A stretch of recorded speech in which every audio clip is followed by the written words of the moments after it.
If you're a woman in midlife, menopause, or beyond, and you're dealing with a slowing metabolism, weight creep, belly bloat, or low energy, I have an incredible free gift for you.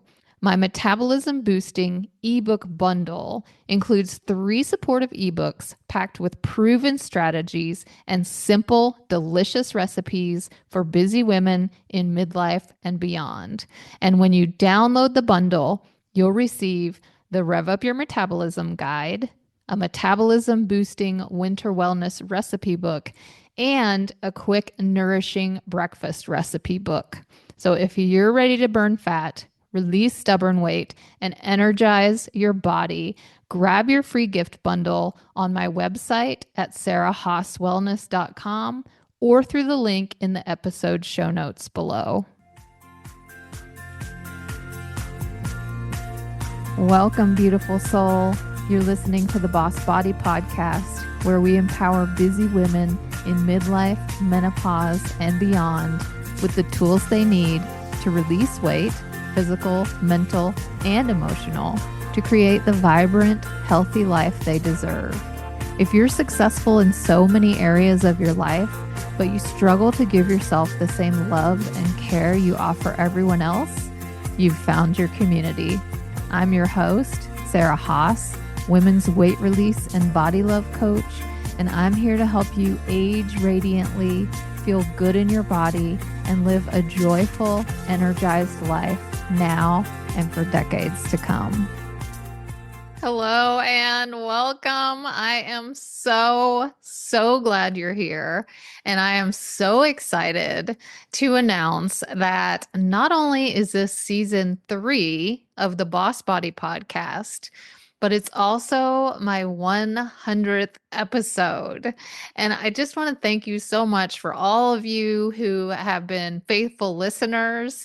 And I want to welcome you if you are new to the podcast. I have so much wonderful things in store for you this year. I have some amazing guests lined up. And I know that you are going to love it. And I just want to say that I appreciate you and I'm so honored that you allow me to be a part of your life. So, in honor of my 100th episode, I'm tackling a subject that I know so many women can relate to, and that is body confidence and self-love. Recently, I came across a statistic that said 89% of women between the ages of 18 and 35 report that they are dissatisfied with their bodies. In my opinion, that number should be much higher. And if you are like me in midlife, I think that makes it even higher because our bodies are changing and often in ways that we're not so happy about.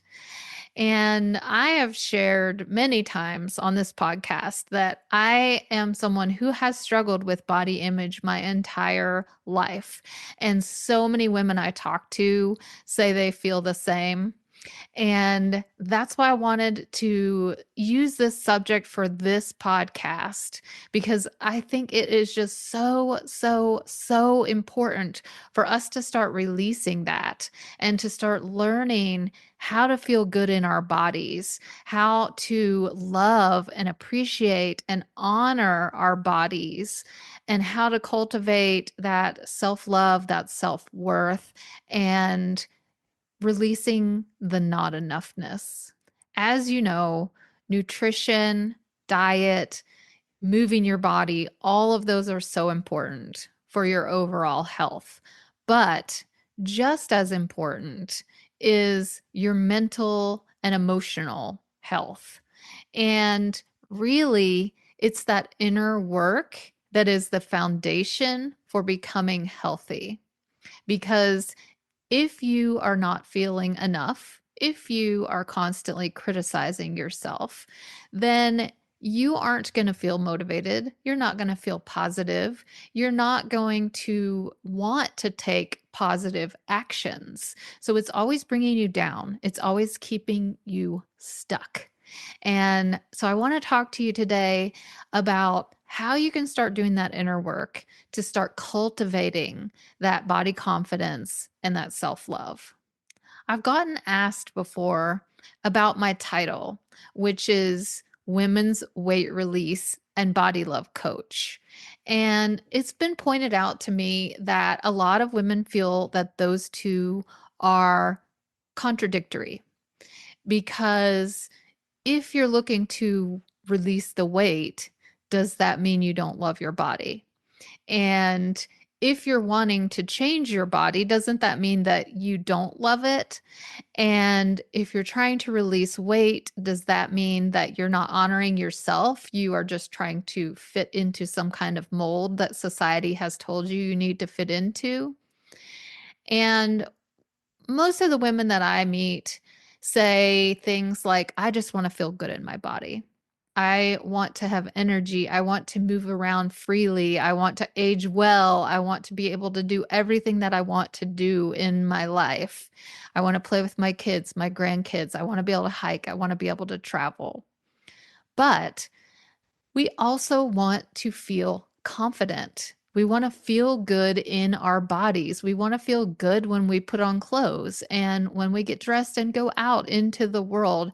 And I want to say that there is nothing wrong with that either. You can release that shame over actually wanting to release weight or feel more confident in your body.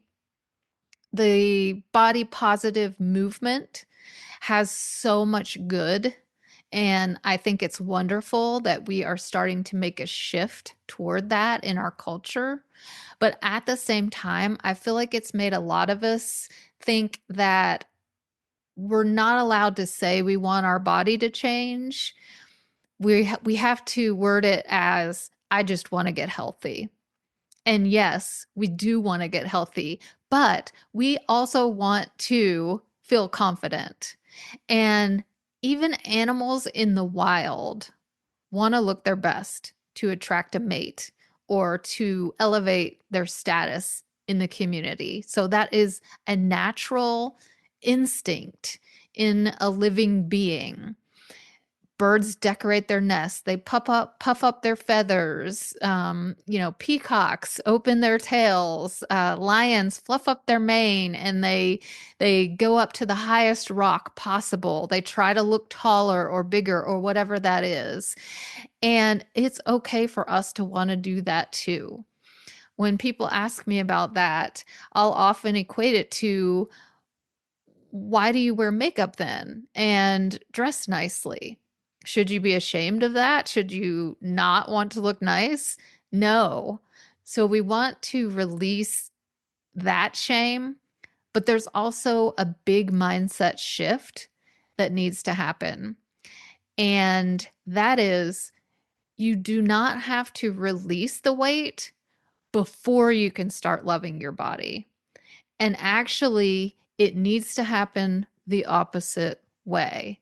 You need to learn to love, to respect, to nourish your body right now as it is. And in doing so, you will feel emotionally lighter. You'll feel more joyful. You will want to care for your body. You will be more motivated. And you will start building those healthy habits, and you're so much more likely to stick with them. Now, we're not born thinking that our bodies need to be changed or that we're not good enough. I saw a video online where they interviewed a bunch of children, and they said, if you could change one thing about your body, what would you change?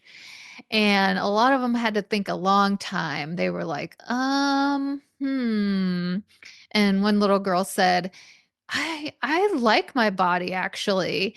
And she said, but maybe if I had a mermaid tail. And another little boy was like, well, I could be able to run really, really fast like a superhero. So it's not even on your radar when you're young that anything physically, aesthetically needs to be changed. We're not born that way. but something happens over time that starts to change that perception that we have of ourselves. A lot of us are bullied for looking different than others, or for being heavier than others, or taller, or developing sooner, whatever it is. Our peers notice, and that sticks with us. Other examples could be in school when the popular girls are constantly praised for how pretty they are. And then you don't notice that happening for you. So you decide, I'm not as good as them. I don't look as good as them. I'm not as valuable as they are because they're getting these comments and I'm not. And then there's comments from teachers and authority figures, parents, whatever it is. And those comments really stick with it. And we hear it over and over and over again, either out loud or in our heads. And we start to believe that. We start to believe that that is the gospel truth. And if our family says things to us, like parents, aunts, uncles, whatever, and if our mom says things about herself, I wish I didn't have this belly, or I need to go back on my diet. And then we hear other things like comments of someone saying, don't eat too much. You don't want to end up looking like Aunt so and so, or, oh, it's such a shame you're not tall and slim like your mother, or, too bad you take after your dad's side of the family with our big bones. And we absorb those messages, and then it starts becoming, it's almost like brainwashing. It's like a broken record that goes around in our minds over and over again. And then it gets worse during puberty because everyone's commenting on your bodies and its changes. And then we start having relationships, partners who can hone in on those weaknesses. They know you have that insecurity, and they know if they push those buttons, if they make those comments, that will put us into a more docile position, and it will elevate them so that they have more control. And that reinforces the idea that you are being told that you're not lovable, you're not attractive, whatever. And then that's not to mention, we all know the social media, the magazines, paparazzi, they're pointing out any little cellulite or flaw on a movie star. And the message that we're getting is women need to look perfect at all times. They'll be saying something like, oh, she hasn't lost her baby weight yet, or, is that a baby bump I see? And, it's always that underlying message that if your value is in the way that you look. And if you don't look good, we're going to notice it, we're going to mention it, and that means you're not as good as whoever, XYZ. And intellectually, we know it's not true. We know there's no such thing as a perfect body. We know there's airbrushed and photoshopped, and that is not attainable for 99.9% of women. And yet, social media, movies, magazines, society constantly is telling us otherwise.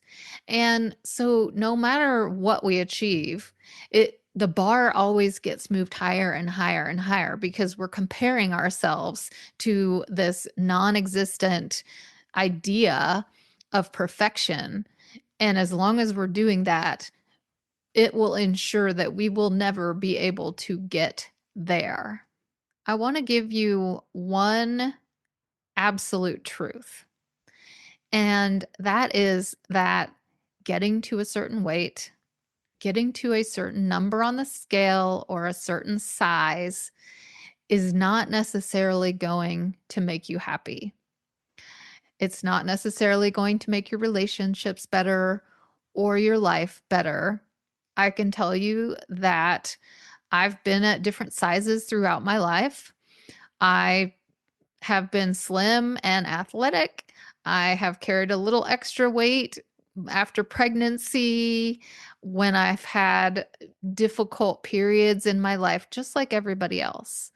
And just because you're at a certain weight doesn't mean that everything's falling into place. We see these videos of Victoria's Secret models frolicking in the ocean and hanging out together and smiling and laughing.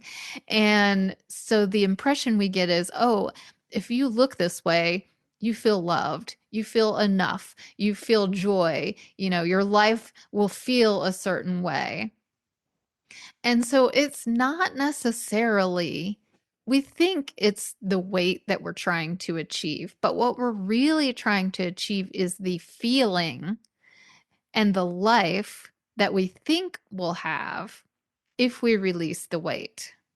And so instead of starting with the weight, where we need to start is how to cultivate those feelings that we are looking for, feeling worthy, feeling enough, feeling lovable, having the life we want, the relationships we want right now, instead of trying to change ourselves first and thinking that we'll get what we want after we've become who we think we should be. When I use the term body love, I know that that can feel like a real stretch for a lot of us. It can feel impossible, especially if you've had a tortured relationship with your body for a very long time. So, an entry point that feels much more appropriate to us is to start with body respect. So, respecting your body doesn't mean that you have to feel like you love it right off the bat, because you're not going to go from 0 to 100 all in one step, right? You're not going to go from hating on your body to loving it all at once. And so, starting with the idea of learning to respect your body, which simply means that you treat your body with dignity and you do things to honor its needs. And so I want to give you a few tools so that you can start building that connection and that respect with your body, which will eventually turn into body love. And the first suggestion that I have for you is having gratitude for your body for everything that it does for you. So if you've been a follower of mine for a while, you know that I'm a breast cancer survivor. And in the process of my treatments, I went through chemotherapy, radiation, a double mastectomy, and several reconstruction surgeries. And throughout that process, my body has changed a lot. I have a lot of scars and I wasn't able to do all the things that I normally do for my body. I wasn't able to eat the same way that I want. I wasn't able to definitely not able to exercise the way that I want. And so I came out the other side looking and feeling a lot different. Luckily, I am cancer free almost 5 years now, so I'm celebrating that. And I am also celebrating my body for carrying me through all the treatments that I needed to go through in order to rid my body of the cancer. If I hadn't given my body what it needed and cared for it and loved it, I wouldn't have been able to withstand the treatments. And now that I'm on the other side, my body is so resilient. It has bounced back. I have been able to rebuild my health again from the ground up. I am strong. I'm energetic. I feel powerful. Yes, my body looks different. I carry scars. I'm getting older. I have wrinkles. I have stretch marks. I have cellulite, all of those things. But I actually love and appreciate my body now more than I did before the cancer journey because I am so amazed by the body's strength and resilience and the fact that your body continues to do its best for you. you continue to be able to take one step in front of the other every day and do the things you want to do. Your hands, you're able to work and cook and everything, carry things. Your arms, you can hug, you can hold. Your legs take you from point A to point B. So your body is there supporting you day in and day out, and it deserves gratitude for that. And the second thing you can do is let your body know that you appreciate it. First of all, that means meeting its basic needs, feeding it adequately, getting enough sleep, staying hydrated. But above that is doing nice things for yourself.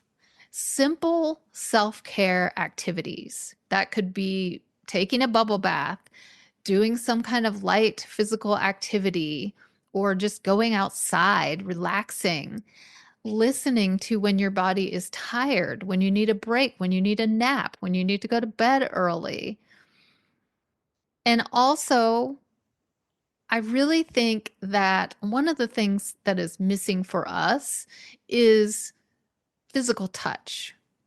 Your body needs and deserves soothing touch. And now that can mean getting a massage or simply hugging. I read a statistic that said if you get 3 hugs a day, your joy, your positivity elevates by astronomical percent. And so that's one of the things that I say to my kids. They're in college now, but when they're home, I say, "Okay, I need my 3 hugs today." And one other thing you can do is pay attention to parts of your body that aren't touched often, like your hands and your feet, which work so hard for you, but show them some love. Maybe just a simple hand massage for yourself and some lotion when you are sitting and watching TV. We're so disconnected from our bodies. We have learned to push through and work hard and get in a zone and ignore hunger, ignore thirst, ignore being tired. And that's created a disconnect with our body. And so, in doing these easy, simple self care activities, you can reclaim that connection, start hearing it, and start honoring its needs. And if you don't know where to start, all you need to do is sit back and ask your body, what can I do for you right now that would feel good? And then do that. My third suggestion is to work on the concept of zooming out. So we often zoom in, right? We're hyper focused on the areas of our body that we're most uncomfortable with, whether that's the cellulite or the spare tire, love handles, menopause middle, wrinkles, whatever that is. We hyper focus on that and it gets blown up in our minds and we start to identify that with this is who I am. So instead, when you notice yourself hyper focusing on those things, zoom out, step back, and look at the full picture of yourself. You're not just legs, you're not just a stomach, you're a whole human. And start acknowledging you for who you are outside of just your physical appearance. Your physical body is external. It's just what we're using to move through life in. Who we really are is, what are your strengths? Are you intelligent, hardworking, compassionate, creative? What do you bring to your relationships? Are you a good mom? Do you care for your family? How do you show up for your romantic relationships and for your friends and at your career? What are your gifts that you're bringing into the world? Because that is who you really are. So, in those moments when you find yourself zooming in, step back, zoom out, and look at the broader picture of you as a whole. The fourth thing, and this is a biggie, is to work on quieting that inner critic voice in your head. And that inner critic has been there for a long time. as I mentioned before, it comes from our peers, from our parents, family of origin, from people, authoritative figures, from relationships that we've had. And all those messages keep getting repeated in our minds. And we don't even notice it anymore. We think it comes from us and we think it's a fact. And what's really happening is that is becoming your mantra. That is becoming the way that you look at yourself. And so the first thing is to pay attention. Just become aware of what are you saying to yourself every single day when you look in the mirror. And then secondly, ask yourself, is this a fact or is this actually opinion? And spoiler alert, it's an opinion. It is not a fact. And then start asking yourself, where did this opinion come from? Who or what does this sound like? Why is this ingrained in my mind as a truth?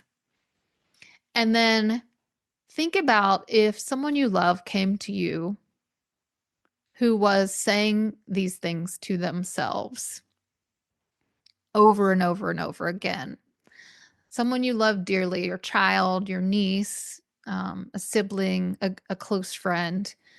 If they were saying these cruel, horrible things to themselves, what would you say to them? And write that out on a piece of paper. And then write that same thing in first person. I am whatever. Whatever it is that you would say to someone you love is the actual truth. And that is the actual truth as it will apply to you as well. And the last tool for creating more love and connection with yourself and with your body that I want to share with you is to create new mantras. So instead of that harsh inner critic, cruel thing, creating new things that you say to yourself and that are repeated day after day and that you can actually believe. You know, we hear the using positive mantras a lot, and sometimes that can feel kind of corny, kind of not believable. So you're not going to go from saying, I hate my body, I look terrible in this outfit, I'm too fat, to my body's beautiful. I love my body so much, because that's not going to be believable to you. It feels very superficial and that's not going to sink in. So start with something that is believable. Something like, I am capable of honoring my body's needs and I commit to working towards that. Or I'm doing my best to learn to listen to and reconnect with my body. My body doesn't need to look like anyone else's to be worthy of care and respect. My body is unique and that is normal. I deserve to feel confident in my body. And little by little, you will create different brain pathways. You will create a different mantra and different beliefs about yourself and your body. Start showing up for your body and notice how different you feel when you start treating it with respect and kindness. And then often, as a happy side effect of having that positive relationship with your body, you'll start to become physically healthier, stronger, and the weight will start releasing. Because instead of punishing yourself with dieting and exercises, which bring you down, they don't make you feel encouraged because it's really not sustainable. And then you feel guilty for cycling right back to where you started and repeating that cycle over and over again and feeling worse and worse each time. Instead, start with the self-care. Start with the body respect, and you'll end up feeling lighter, more joyful, more motivated, and you'll start taking better care of yourself. And I just want to leave you with this, and that is this is going to take time. If you've been this way for a long time, it's not going to turn around in a week. All right. This is a practice. This is something that I practice constantly. And those messages, that brainwashing that we've received, is always going to be there a little bit. So be patient and be compassionate and be kind to yourself. Thank you so much for being here today. I appreciate you so much, and I'll see you soon. Thank you so much for being here. I'm honored that you've chosen to spend your time with me and allowed me to be part of your journey. In case you need to hear this, you are enough. You're smart enough. You're successful enough. You're beautiful enough. You're important enough. You are enough right now, just as you are. You were enough yesterday. You'll be enough tomorrow. If this episode resonated with you, I'd love for you to subscribe and share it with the amazing women in your life who could use a little extra love and support. Take care of yourself, and I'll see you next time.